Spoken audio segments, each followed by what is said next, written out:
Do you ever get into a situation where you've just watched an awesome scene from an anime, read a great passage from a book, or enjoyed a particular meme, and then when you go to talk about it with your friends, you realise that without all the context, that moment just won't land? Then you have to explain the entire backstory for it to make sense? For me, that's the Lewvere fixed point theorem, an awesome mathematical concept that unifies Cantor's theorem, Gödel's incompleteness theorem, and the undecidability of the halting problem. That's right, you get three of the most important results in mathematics, all for the price of one. But what's more, if you order now, you also get Keen's recursion theorem, Rogers fixed point theorem, and Curry's paradox, absolutely free. I'm sorry, something just overcame me.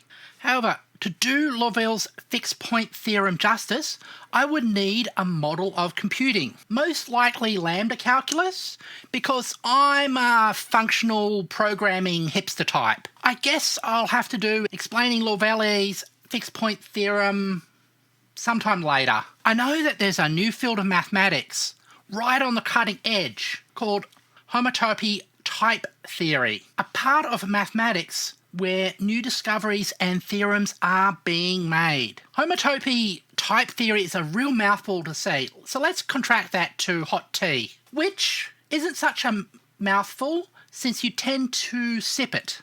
Most of current mathematics sits atop a foundation based on ZFC set theory, or at least it pretends to.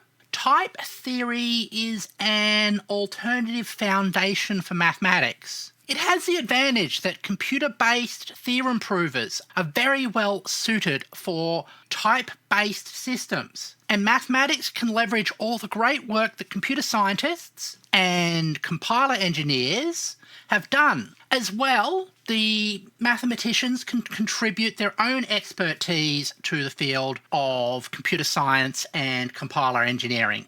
It's so new and shiny that we don't even know if HotT will be the type theory that becomes the foremost type theory. Type theory and HotT also depend on Lambda Calculus. While we are discussing using computers and mathematics, there is also the Computable Reals, a way to have most of the useful properties of the so-called real numbers, but without the numbers having an infinite information density and imploding your brain into a black hole. What, your brain hasn't been imploded into a black hole? Perhaps that was because you're actually using Computable Reals and just pretending that they were the complete ordered field. Computable reals are a useful subset of the reals that avoids most of the weird paradoxes you get with them by replacing them with a whole lot of other weird properties. To do computable reals justice, again, I'm going to need a model of computing. So Lambda Calculus or something equivalent. Yeah, I think I'm going to have to do Lambda Calculus. Lambda Calculus isn't a boring meal that you have to eat in order to get dessert. It's a wonderful, enlightening subject all to itself. So here is what I'm going to do. Since Lambda Calculus is the root of all of these ideas, this video will be the root of a tree of videos, each exploring an application of Lambda Calculus.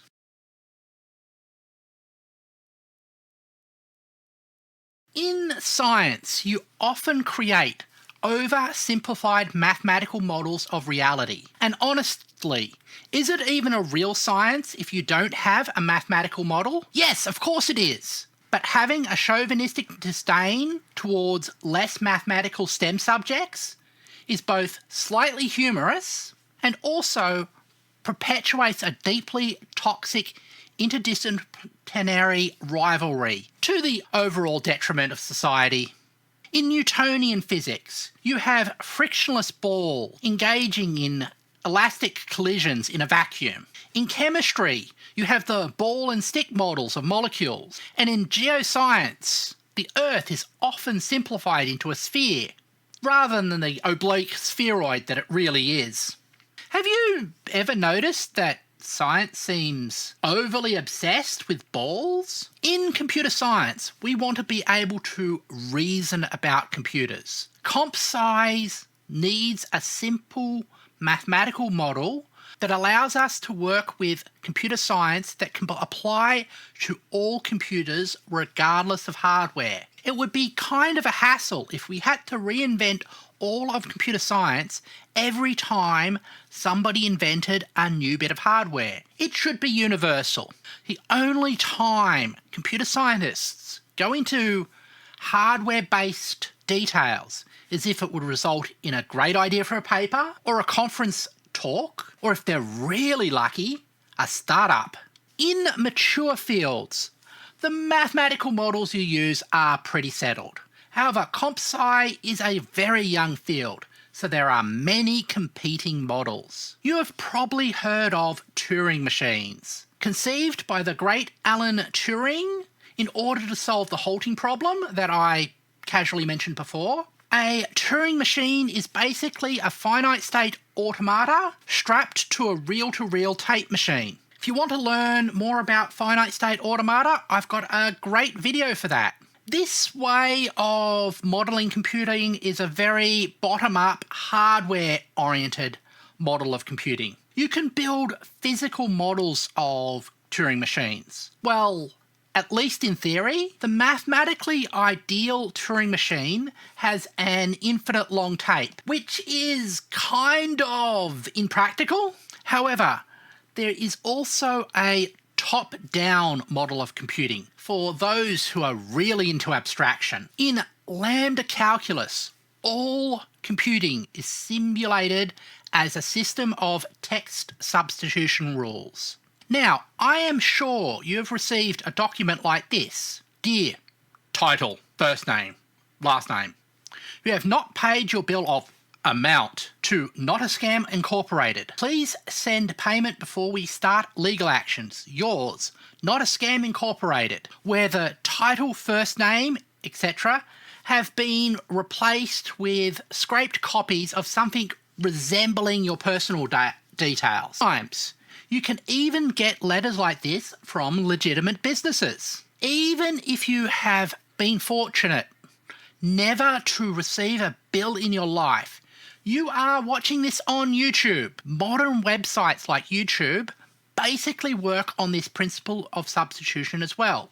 You have a basic template of what the web page looks like, and then the details for each page are substituted based on entries in a database. There are two styles these templates can be represented in Lambda Calculus. Lambda name, the lambda symbol made famous by Half-Life 2, followed by the name of the variable that will be substituted, a period as a separator, and then the string the text will be copied into. There is an alternative, more compact way of writing this, where you have the variable name introduced, the barred arrow to indicate maps to, and what follows is the template to substitute into.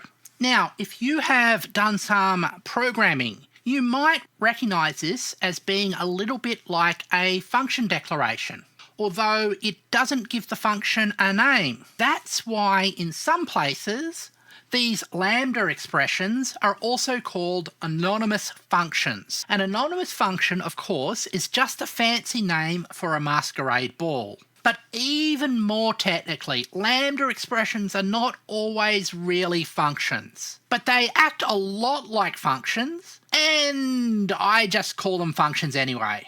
The reason why they are not functions is a bit of a spoiler for later in the video. In this system, you can apply this function by concatenating a value after it. The brackets are there to remove any ambiguity from where the body of the function ends and the value I will be substituting in starts. This type of substitution is called beta reduction. If we apply beta reduction until we can reduce no more, then we get what is called the canonical form. It might sound strange, but this repeated beta reduction is all you need to do computation. There's also a process called alpha conversion that we can change the name of a variable to another name as long as we change all of the variables that are bound together. Alpha conversion is done to ensure that variables that coincidentally have the same name won't collide. This is to ensure that the variable has a thing called lexical scope. If you want to parse the Lambda expression into its grammatical components, it will create a parse tree, and the variables will be bound to the declaration that it is directly under in the parse tree. A new variable being introduced with the same name will shadow or mask the variables above it in the tree. Don't worry, we're going to do some examples and that should help. We can nest the Lambda expression to create a function that has multiple arguments. The arrows and the shading should show you how the variables are bound and the scope of each variable. Again, if we parse this into a tree, you can see how the scoping of the variable and the parse tree lines up. A new variable name is introduced in the abstraction node and has scope to everything below it. Application nodes are where the functions are called, and variable nodes are places where on application the input parameters will be replaced. This style of tree is called an abstract syntax tree. This trick of using nested expressions to have multiple arguments is called currying, and is one of the most spicy aspects of Lambda Calculus. To make this trick work cleanly, it's also handy to have Lambda expressions work as being left associative. That is, the leftmost pairs are evaluated first. So if we have an expression like this, the pair on the left will be evaluated first, then the next one across, and then the final one. You can force a different order by making use of bracketing, but I said these expressions could be used for computing. So how is that done?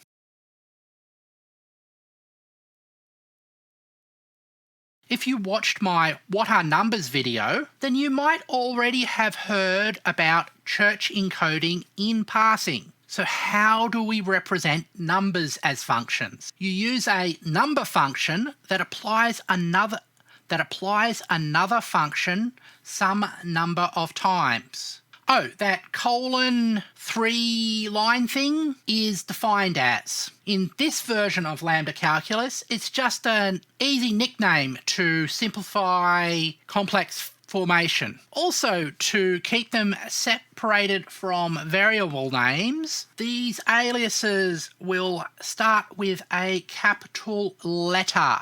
We can read this as one takes a function f and an argument for that function, x, then applies that function to the argument once. We are just getting started, so let's do 2 to get the hang of it.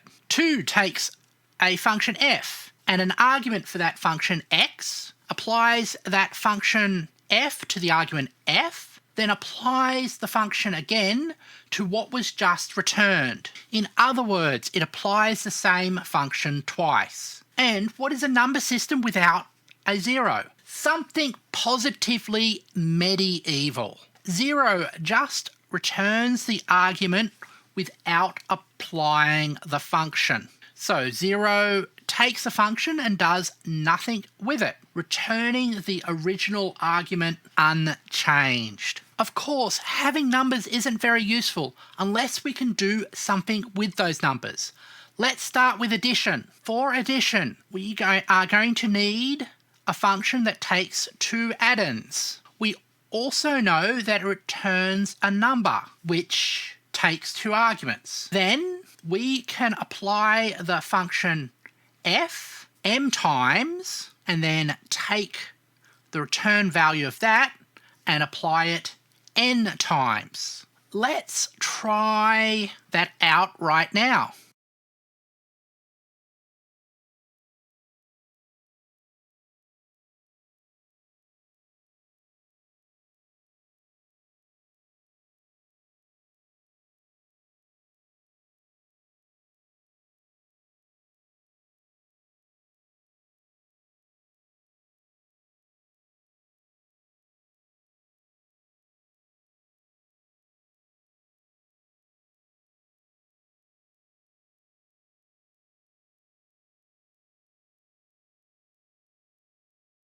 And we have successfully shown that 1 plus 1 equals 2 in much less than 360 pages. Now, that might have been a little difficult to follow, so let's do it again, this time using an abstract syntax tree.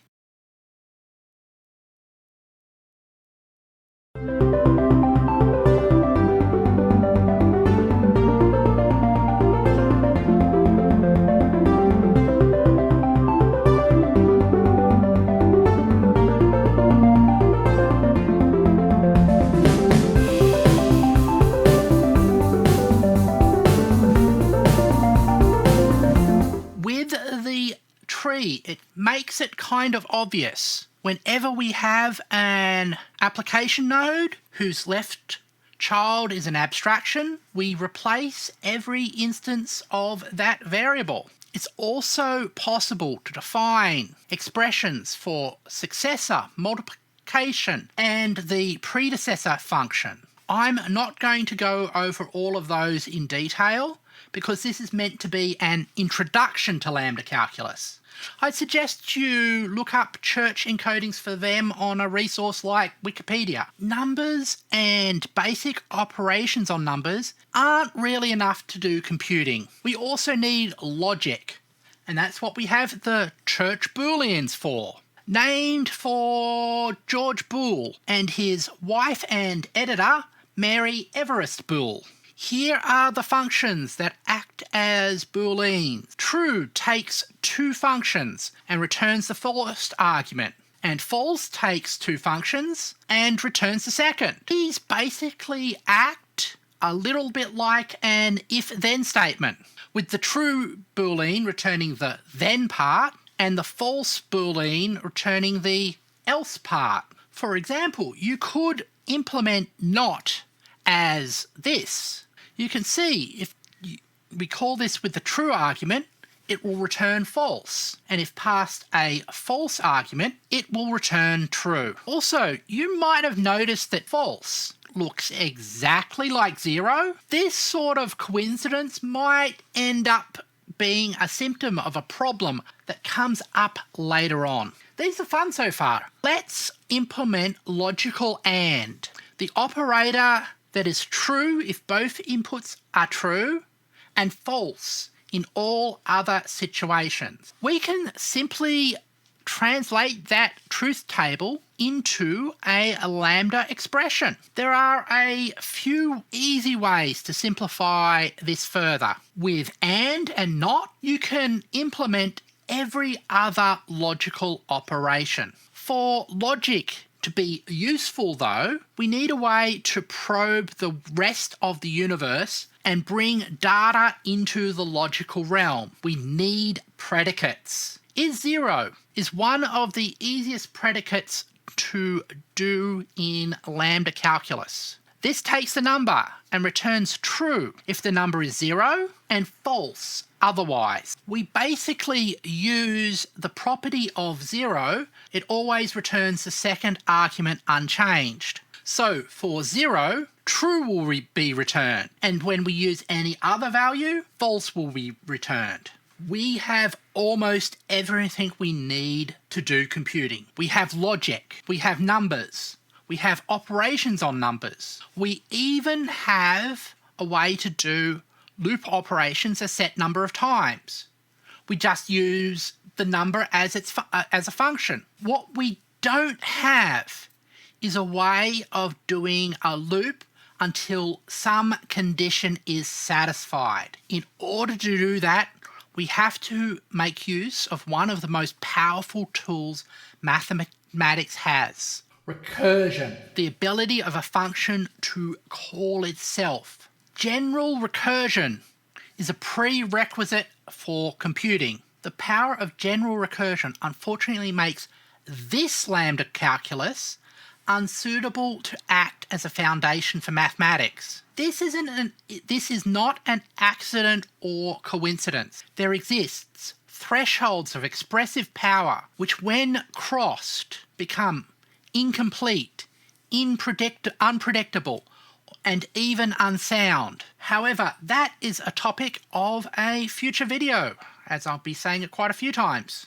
At this point, all I have is explain how you can turn lambda inside out with y, the fixed point combinator. If we feed the y combinator a dummy function, first we expand out y into its canonical form. Then we apply beta reduction, replacing all the f's with g's. We then apply beta reduction again, this time replacing all the x's in the first clause with the second clause. Now, if you look at the argument to g here, you will notice that it looks exactly like the second line, which we have already shown is equal to yg. So we can replace that with yg, and we have ourselves a self-calling fixed point and a restaurant for your Mexican-style food. You can see how it ends up with g being passed into g. This is a type of fixed point where the function going in is the same as the function going out. I always find examples to be helpful. So let's try and implement the factorial. So how would you implement this? The easiest way is to make use of what I call the recursive algorithm. This method allows you to work out how to create a recursive algorithm for even the most complex of tasks. In this method, first you try to solve the simplest case. This is your base case. Then you work out a way to take a step towards your base case. This is your recursive or inductive step. So for factorial, we will need to start with some basic boilerplate. Since it's recursive, we know it's going to use the y combinator, and the function that we will pass into the y combinator is going to receive itself as the first argument. With factorial, we know the next argument will be the number we will be factorializing. Now, the base case of factorial is 0, which is 1. Since we have the 0 predicate, it's quite easy to do this. For the true branch of the Boolean, we return 1. For the recursive step, we have to start with the n value, and then we reduce it down to the n minus 1 case. For factorial, this is the n times n minus factorial. In our Lambda Calculus implementation, we multiply m with the results of our recursive step. So let's try this with 3.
We can define pairs. Once we have pairs of values, we can define whole numbers as pairs of the counting numbers that we've constructed using church numerals. Then we can have rational numbers as pairs of whole numbers, the numerator and the denominator.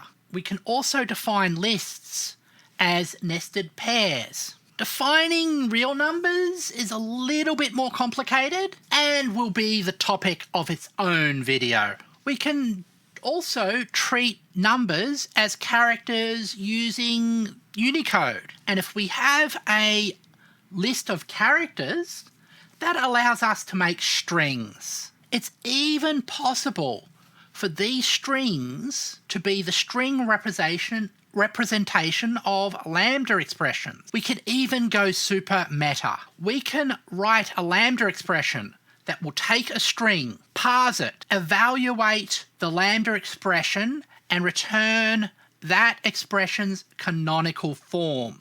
You could even write a lambda expression that, when reduced, will totally emulate a Turing machine.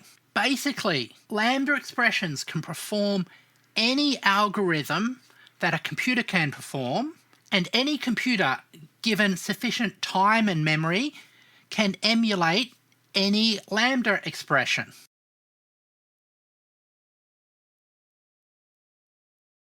You know how I mentioned that lambda expressions are not really functions? Well, functions are supposed to be total. This means for every input there is a corresponding output. However, you can make a lambda expression like this one, which will run forever and never ever settle down to a real value. This is unfortunately true for every model of computing.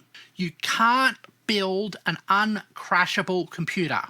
Being able to crash is simply an inherent part of being a computer. This is something that unfortunately makes Lambda Calculus inappropriate as a foundation for mathematics. As any architect will tell you, a collapsible foundation is bad for building. There is another problem that makes this style of Lambda Calculus difficult to work with, both from a mathematical perspective and as a computer language.